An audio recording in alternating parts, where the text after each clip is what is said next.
The government is tightening the screws on Chelsea Manning. She spent 62 days in jail, if I'm not mistaken, 28 of which was in solitary confinement, all to get her to give testimony. She has, up to this point, refused twice, or once before. She was held in contempt, in which case the 62 days. And today, she was also held in contempt, I should say. Yesterday, my time scale is a little bit off, but yesterday she was also held in contempt. And they are tightening the screws.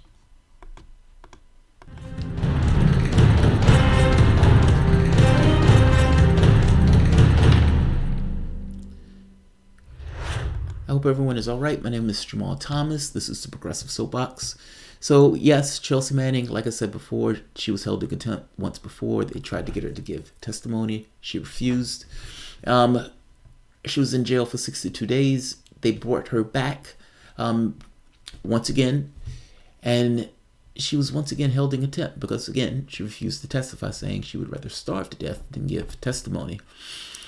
This, however, gets a little bit more cruel in the way that they're going after her. Keep in mind the rule set, at least that I've understood it from my reading, as long as they believe she wouldn't give testimony, meaning as long as they believe they can crack her, they're allowed to do this, meaning to put her in prison in what comes across as entirely punitive in order to tighten the screws to get her to crack. As long as they think they can make her crack, they can keep her in prison. At the point where the judge thinks it's punitive, the judge lets her out.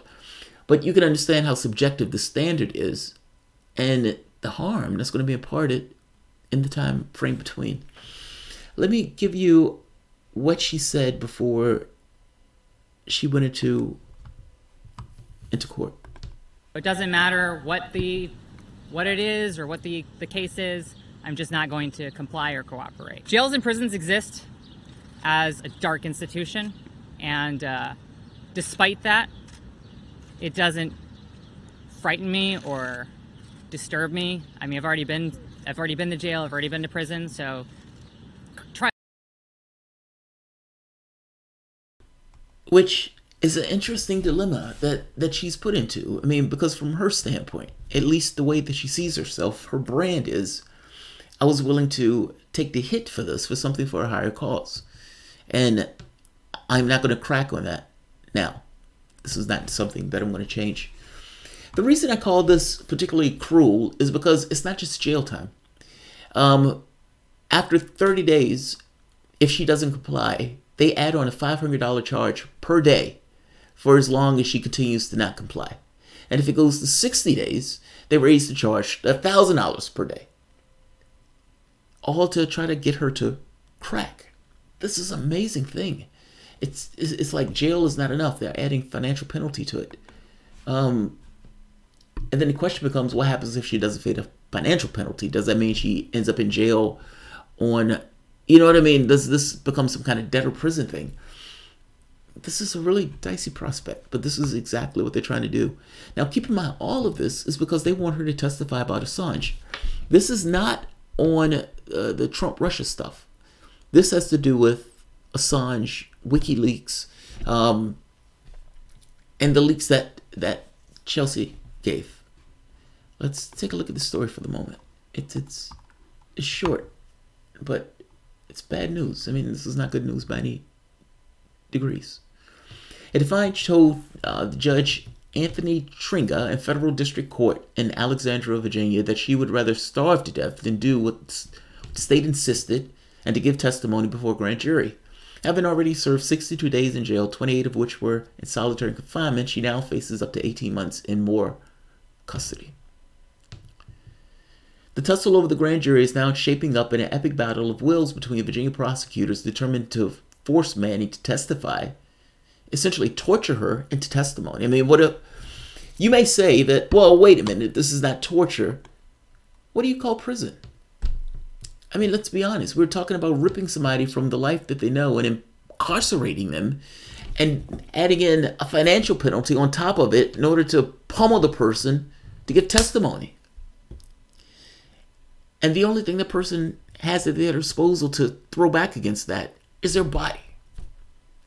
Meaning, in this case, the thought is, we're going to squeeze her until she squeaks.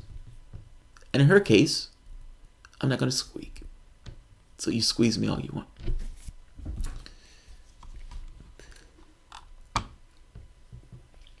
And a video recording she made on the day she was released from jail a week ago, following the expiration of the first grand jury, she said, "I would never agree to testify before this or any other grand jury. The government knows that I cannot be coerced."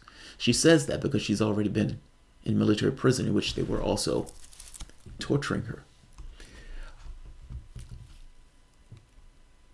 All right, and this last part. After Thursday's court hearing, Manning's lawyer, Morea Meltzer-Cohen, said in 2010, Chelsea made a principled decision. Let's see, so you guys can see what I'm reading. Made a principled decision to let the world see the true nature of modern asymmetric warfare. It is telling that the United States has always been more concerned with the disclosure of those documents than with the damning substance of the disclosures. God, man, I am so cynical. I don't have that thought in me that the United States works in love and light. And because I don't have that thought in me, it's like, of course they're going to be more concerned with the disclosures because you're telling on them. I mean, the lawyer knows that, but we speak in ways as if the illusion is a real thing. That's all. All right, I'm not going to keep this long. I'm going to put this document at the bottom so you guys can see for yourself. But Chelsea Manning, I'll let you hear the last part of this statement, and I'll leave this one here.